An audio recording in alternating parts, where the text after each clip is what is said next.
नमस्कार साथियों, मेरा नाम अबुल कलाम, मेरे चैनल में स्वागत है। मैं आपको बताऊं कि बीपीएससी के द्वारा जो बिहार में प्रधान शिक्षक और प्रधानाध्यापक की बहाली के लिए नोटिफिकेशन निकली है, उसके लिए बहुत सारी क्वेरी आती है कि डीपी वाले एलिजिबल है कि नहीं, सेवा संपुष्टि क्या होता है, बहुत सारी जो रिलेटेड जो क्वेरी होती है जो कि थंबनेल में देख रहे हैं। इसके अलावा भी बहुत सारी क्वेरीज है, इसके बारे में इस वीडियो में बात करूंगा। अगर मैं चैनल को अब तक सब्सक्राइब नहीं किया, चैनल को सब्सक्राइब कर बेल आइकन को प्रेस कर दें ताकि वो भी चैनल पर यूजफुल वीडियोस अपलोड होगी, इसकी सूचना नोटिफिकेशन सबसे पहले आपको मिलेगी। साथ ही अगर वीडियो को फेसबुक में देख रहे हैं तो पेज को फॉलो और वीडियो को लाइक कर दें। तो चलते हैं, वीडियो को शुरू करते हैं। जैसे ही मैं बीपीएससी के द्वारा बहाल होने के लिए हेड मास्टर और हेड टीचर की जो नोटिफिकेशन वीडियो के माध्यम से शेयर किया था, तो हमें बहुत सारे शिक्षक साथियों ने कमेंट किया, फिर फ़ोन भी किया था कि सर जो डीपीई ट्रेन टीचर हैं वो एलिजिबल है कि नहीं। मतलब वो इग्नू के माध्यम से ट्रेनिंग किए थे जिनका नाम डीपीई रखा गया था, तो वो एलिजिबल है कि नहीं, क्योंकि नोटिफिकेशन में तो एंट्री नहीं है, मतलब वहाँ पे लिखा नहीं है। साथ ही सेवा संपुष्टि क्या होता है, ये बहुत बड़ी सवाल है और बहुत बड़ी बात है। आप जानते होंगे, जैसे ही हम बोलेंगे आपको समझ में आ जाएगी, इसके बारे में पूरी जानकारी हम देंगे। क्योंकि स्नातक ग्रेड के जो शिक्षक हैं उनके लिए 8 साल सेवा नहीं है, सिर्फ सेवा संपुष्टि बोला गया है। तो सेवा संपुष्टि क्या होता है, इसके बारे में बात करेंगे। साथ ही प्राइवेट स्कूल के टीचर एलिजिबल हैं कि नहीं। हो सकता है कि वो बीएड भी है, डीएलएड भी है, सीटेट भी पास हैं, 8 से 10 साल सर्विस भी कर चुके हैं, लेकिन वो एलिजिबल है कि नहीं, इस पर भी हम बात करेंगे। अदर स्टेट वाले एलिजिबल है कि नहीं, इसका भी क्वेरी, मतलब बहुत सारे कमेंट बॉक्स में जो है, कमेंट बॉक्स में एकदम कमेंट बॉक्स भर गया, समझिए यूँ कहे तो आया हुआ था। तो हमने सोचा कि इस सभी क्वेरी का जो है आंसर दिया जाए। इसके अलावा भी अगर कोई आपकी जानकारी के लिए कोई भी क्वेश्चन करना चाह रहे हैं तो कमेंट में करें, अच्छा लग रहा है तो तब भी कमेंट करें, क्योंकि हम इससे मोटिवेट हो पाएंगे। तो चलते हैं, हम पॉइंट नंबर 1 पे चलते हैं, ट्रेन टीचर एलिजिबल है कि नहीं।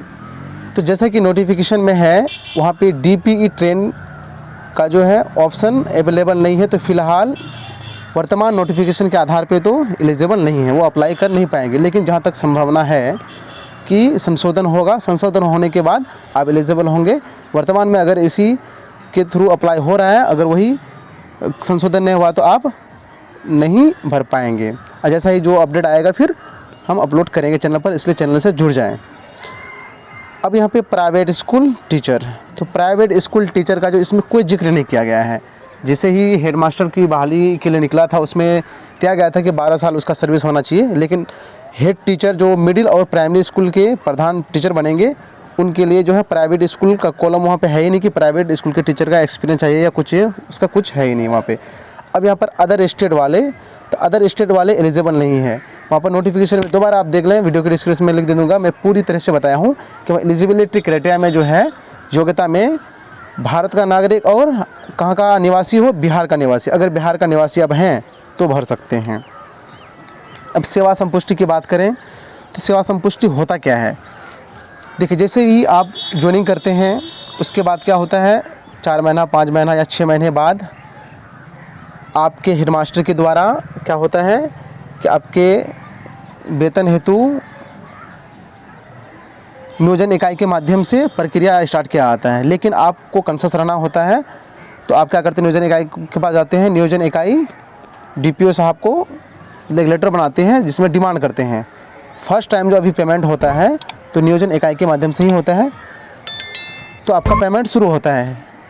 लेकिन ग्रेड पे का जो लाभ होता है 2 साल बाद मिलता है। अभी अनट्रेन का ही वेतन मिलेगा आपको, भले ट्रेन आप बहाल हुए हैं लेकिन अनट्रेन का वेतन मिलेगा। तो 2 साल के बाद क्या होता है, सेवा पुस्तिका तो पहले ही बनेगा आपका। जैसे ही बहाल होंगे 6 से 7 महीने बाद जो पेमेंट की प्रक्रिया होगी, सेवा पुस्तिका संधारण होने के बाद ही आपका क्या होगा, पेमेंट मिलेगा। तो पेमेंट मिलने का मतलब ये नहीं कि आपका सेवा संपुष्टि हो गया। सेवा संपुष्टि कब होगा, कंप्लीट देखें तब जाके समझ में आएगी। तो होता क्या है, सेवा संपुष्टि होने का मतलब ये है, जैसे ही 2 साल आपका हो गया, बहाल हुआ ट्रेंड, अब तो ट्रेंड में बहाली होती ही है, 2 साल हो गया आपका, तो अब ग्रेड पे लागू हो, तो उसके लिए भी सेवा पुस्तिका संधारण करना पड़ता है। फिर डीपीओ साहब का साइन होगा। जैसे ही 2 साल आपका हो गया, उसके बाद सिग्नेचर वगैरह डीपीओ साहब का सर्विस बुक में होता है, तो आपका सेवा संपुष्टि माना जाएगा। ऐसे नहीं कि आप 1 साल हुआ या 6 महीने में भी पेमेंट मिलता है तो सेवा संपुष्टि, या फिर कुछ लोग बोलते हैं कि 5 साल 6 साल, कुछ नहीं। मतलब जैसे ही आपका 2 साल हो गया, डीपीओ साहब का सेवा पुस्तिका में सिग्नेचर हो गया ट्रेन के रूप में, ठीक है। ट्रेन तो अभी भी है, लेकिन ट्रेन का ग्रेड पे आपको नहीं दिया जा रहा ना। जैसे ही हो गया आपका सेवा संपुष्ट माना जाता है। यही है सटीक और सही जानकारी। तो वीडियो में कमेंट करके बता, अगर कोई भी दिक्कत होता है इसके अलावा भी, तो मैं फिर चाहूँगा कि दूसरा वीडियो बनाऊँगा। और एक बहुत बड़ी क्वेरी है कि टीईटी वाले एलिजिबल हैं कि नहीं। भले वो ज्वाइनिंग कर लिए हैं कितना 2013 में, लेकिन ट्रेनिंग उसका हुआ 2019 में, तो वो एलिजिबल है कि नहीं, तो वो एलिजिबल नहीं है, क्योंकि ट्रेनिंग या ज्वाइनिंग जो भी लास्ट मतलब बाद में हुआ है आपका, वहीं से काउंटिंग होगा सर्विस काउंटिंग। लेकिन अगर आप ट्रेंड ये स्नातक शिक्षक हैं तब तो सिर्फ आपका सेवा संपुष्टि होना चाहिए ग्रेड पे, जैसे लागू हो गया आपका डीपीओ के द्वारा जो सिग्नेचर वगैरह हो गया सेवा पुस्तिका में, तो आपकी सेवा संपुष्टि हो गया, आप अप्लाई के लिए एलिजिबल हैं।